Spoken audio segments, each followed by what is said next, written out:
Social unrest is unfolding in China with widespread protests taking place. On December 5th, a multitude of educators, including teachers from private schools, substitute teachers, and kindergarten teachers, assembled outside the Liaoning Provincial Department of Education to stage a rally and advocate for their rights. Meanwhile, in Wuchang City, Heilongjiang Province, hundreds of retired teachers gathered to protest in front of the city government building, expressing their grievances over unpaid heating subsidies.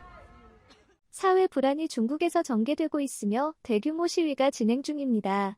12월 5일에는 사립학교 교사, 대리교사 및 유치원 교사를 포함한 다수의 교육자들이 중국 리아오닝 지방교육부 건물 외부에 모여 시위를 벌이고 자신들의 권리를 주장했습니다. 한편 흑룡강성 오창시에서는 수백 명의 은퇴한 교사들이 시청 건물 앞에서 시위를 벌였으며 납부되지 않은 난방 보조금에 대한 불만을 표명했습니다. 후난성 샹탄에서는 미지급된 임금에 반발하는 교사들이 거리로 나와 시위를 벌였습니다. 여러 교육자들은 소셜미디어를 통해 교육에 헌신한 몇 년 동안 충분한 사회보장과 공정한 대우를 받지 못했다고 전했습니다. 살고자 하기 힘들게 높아진 생활비와 증가한 은퇴 및 의료비로 인해 그들의 탄원이 점점 더 급박해지고 있습니다. 온라인에서는 교육부 건물 내외에 많은 경찰관들이 배치된 장면을 담은 동영상이 돌아다니고 있습니다. 앞문이 봉쇄된 상태에서 인파들이 보도를 점령하고 있었습니다. 한 여성이 오늘은 12월 5일이며 우리는 사립, 대리 및 유치원 교사들의 권리를 주장하고 있습니다. 라고 선언했습니다. 12월 5일에는 흑룡강성 오창시에서 약 300명의 은퇴 교육자들이 시청 건물 앞에서 시위를 벌였습니다. 그들의 불만은 오래된 난방 보조금에 집중되었습니다. 일부 교사들에 따르면 시장과 5명의 대표자 간의 회의가 낮에 열렸으며 그 자리에서 12월 말까지 문제에 대한 업데이트를 제공하기로 약속이 있었습니다. 그러나 시위를 벌이는 교사들은 소셜미디어에서 자신들의 불만을 표명하며 시정이 2년 연속으로 28개 읍면 지역의 수백 명의 은퇴 교사에게 난방 보조금을 배정하지 않았다고 밝혔습니다. 그들은 권리를 주장하는데 끊임없이 노력했지만 구체적인 해결책은 아직 나오지 않았습니다. 온라인에서는 우창시 시청 건물 앞에서 큰 인파가 모여 시위를 벌이는 장면이 포착되었으며 시장과의 회동을 요구하는 모습이 열정적으로 보였습니다. 그 자세인 날의 후난성 샹탄에서는 임금 지급이 지연을 이유로 은퇴한 교사들이 대규모 집회가 샹탄구 지우아샤오 지구 위원회 건물 앞에서 열렸습니다.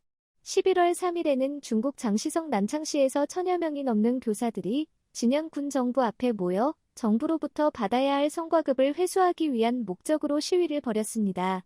동영상에서는 밤늦게 집결한 인파가 살고 싶어요. 와, 교사들에게 억울한 돈을 돌려주세요. 와 같은 구호를 열정적으로 외치는 장면이 포착되었습니다. 이러한 개인들이 불만을 표현하는 것은 정당한 것입니다. 만연한 부패가 일반 중국 시민들에게 해를 끼치고 고위 관리들은 여전히 사치를 즐기고 있기 때문입니다. 중국에서 8천만 명의 공무원이 예산 지출의 40%를 소비하는 사실에 대한 분노, 네티즌들의 불만 표명. 이 사건 이후 도투이 미디어의 피플 뉴스가 중국에서 약 8천만 명의 개인이 정부로부터 금융 지원을 받고 있다. 이는 전국 인구의 거의 5%를 차지하는 엄청난 숫자입니다. 그 중에는 공무원, 기관 및 국유 기업의 직원뿐만 아니라 기타 도시 근로자들도 포함됩니다. 그들의 금융 지원은 주로 재정 할당에 의존하고 있습니다. 데이터에 따르면 이들에게 제공되는 보상은 국가 전체 재정 지출의 40%를 차지하며 약 10조 위안에 해당합니다. 이 엄청난 비율은 교육 및 보건과 같은 중요한 부문에 대한 재정 투자를 크게 제한하고 무거운 재정 부담을 초래했습니다. 반면 대부분의 근로자들의 수익과 은퇴 혜택은 훨씬 낮습니다. 2023년을 기준으로 국가 평균 월급은 약 5천 위안에 머무르는 반면 많은 금융 지원을 받는 개인들은 일반 근로자들의 2배에 달하는 10,000위안 이상의 연금을 받고 있습니다. 이 기사는 현재의 이분법적인 임금 및 사회보장 시스템이 사회자원의 합리적인 분배를 방해하고 있다고 주장합니다. 한편 은퇴한 금융 지원을 받는 개인들은 장기간 동안 추가로 일을 하지 않고도 상당한 연금을 누릴 수 있습니다.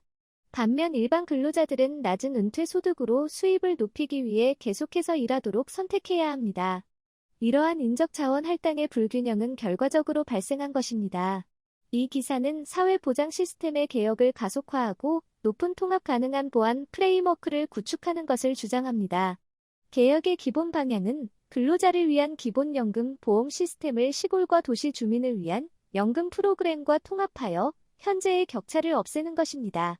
목표는 단순히 일관된 보장과 혜택뿐만 아니라 현재의 계층적인 시스템을 폐지하고 모든 사회 구성원 간의 평등한 권리와 의무에 기반한 새로운 관계를 육성하는 것입니다. 11월 1일에는 주택검색이라는 수백만의 웨이보 팔로워를 가진 부동산 분석가가 공개적으로 제공된 데이터를 공유했습니다. 그 데이터에 따르면 2022년 중국에는 7.1백만 명의 공무원이 있었습니다. 이와 관련된 기관, 공산당그룹, 노동조합 등을 포함하면 총 1,300만 명에 달합니다. 기관 직원은 3,100만 명이며 총 4,400만 명입니다. 은퇴한 인원을 포함하면 중국의 금융 지원을 받는 인구는 8천만 명을 넘어섰습니다. 한 네티즌은 통계에 따르면 현재 중국에서 8천만 명 이상의 사람들이 금융 지원을 받고 있다고 언급하며 이는 세금 수입의 40%를 차지한다고 주장했습니다. 그 개인은 이러한 인원이 왜 정리되지 않으며 어떤 기관이 정말로 그렇게 큰 직원을 필요로 하는지에 대한 의문을 제기했습니다. 어떤 작은 군군 자리들은 2,000에서 3,000명의 공무원을 두고 있습니다. 이것은 엄청난 금액을 차지해야 합니다. 숫자를 계산하지는 않겠지만 우리 모두 이해하고 있습니다. 사실 공무원 외에도 일부 정부는 일시적인 근로자를 고용합니다. 이해가 안 가는 건 이렇게 많은 공무원과 직원이 있는데도 작업을 완료하기 위해 일시적인 인력을 고용해야 하는 이유입니다. 무엇이 불가능한 건가요? 중국의 채무자 수가 역대 최고치에 도달하여 854만 명의 개인이 블랙리스트에 올라 있는 상황입니다. 정부의 조치로 인한 결과는 주로 일반 시민들에게 불균형하게 영향을 미치고 있습니다.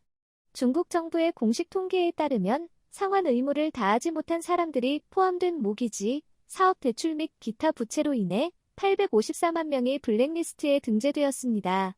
이 숫자는 중국 노동 인구의 약 1%를 나타내며 초기 2020년 팬데믹 대응 초기에 기록된 570만 명에서 상당한 증가를 나타냅니다. 금융타임스는 불이행자의 급증이 중국의 소비자 신뢰를 증진하는 데 상당한 어려움을 겪게 하며 이는 세계 두 번째로 큰 경제로서 국제 수요에 중요한 역할을 하는 중국에 영향을 미치는 문제라고 강조하고 있습니다.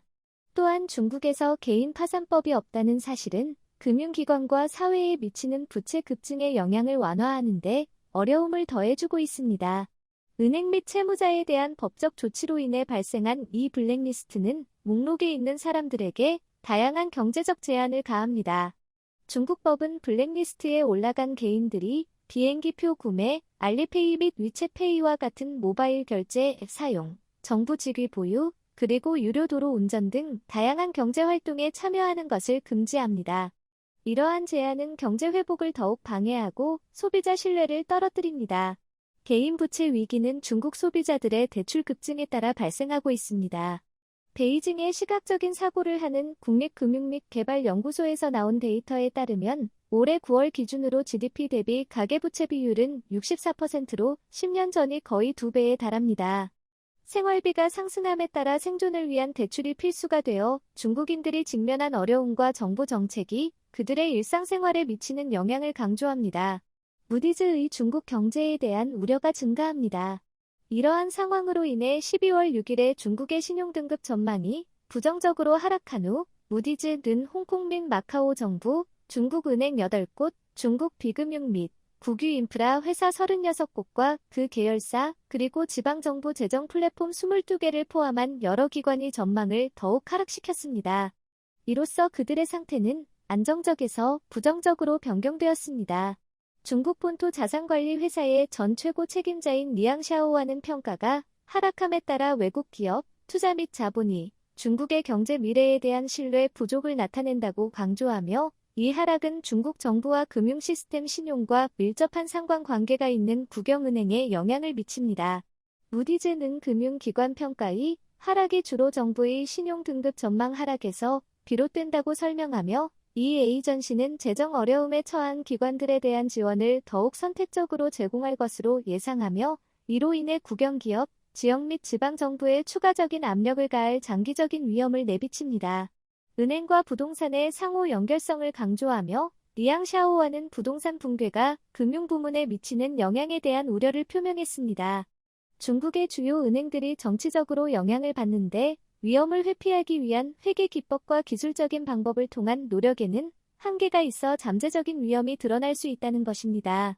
영향을 받는 8개 은행에는 3개의 정책은행과 5개의 대형 국유 상업 은행이 포함되어 있습니다. 보스턴의 노스이스턴 대학교 금융교수 완준큐는 특히 부동산 시장에서 더 많은 채무불이행과 금융기관에 대한 잠재적인 높은 위험에 직면한 중국이 직면한 중요한 과제를 강조했습니다. 무디즈는 또한 홍콩과 중국 간이 경제 및 금융적 결속을 인정하며 중국이 경제 둔화와 광범위한 금융 위험이 홍콩이 신용 상황에 영향을 미칠 것으로 예상합니다. 홍콩의 정치적 및 사법적 자치권의 침해와 제도 및 정치적인 결속의 강화로 인해 국제 비즈니스에 대한 매력이 감소할 수 있습니다. 하락 전망은 알리바바와 텐센트를 포함한 18개 중국 기업에도 확장되었으며 중국 당국은 실망스러운 반응을 보이고 홍콩 정부는 불합리하다고 비판했습니다. 이는 무작위로 홍콩을 흐리게 하는 외국 세력의 영향으로 여기는 것입니다. 중국의 불안과 경제 불안은 시간이 지남에 따라 확대된 체계적 문제를 강조합니다. 공산당의 통제 강조와 국유 시스템의 의존은 비효율성과 증가하는 불평등을 야기했습니다. 생활 비용이 오르면서 일반 중국 시민들은 경제 하강과 제한적인 정책의 영향을 크게 받고 있습니다. 정부의 억압과 검열 대응은 더욱더 공공의 신뢰를 저해시킵니다. 중국에서 일어나고 있는 대규모 시위는 부패, 대표성 부족 및 불평등, 대우에서 비롯된 깊게 자리 잡은 불만을 나타냅니다. 불이행자 수의 증가와 임금 지급이 끝나지 않는 은퇴자의 문제는 어려운 경제 상황을 시사하고 있습니다. 무디즈의 하락 평가는 중국이 금융 미래에 대한 국내외에서의 믿음 하락을 반영합니다. 중국 공산당, CCP,은 보복의 위험이 있음에도 불만을 공개적으로 표명할 준비가 더욱 커지고 있습니다. 안보 장려를 의지하는 것은 불만의 규모를 인식하지 않겠다는 의지를 나타냅니다.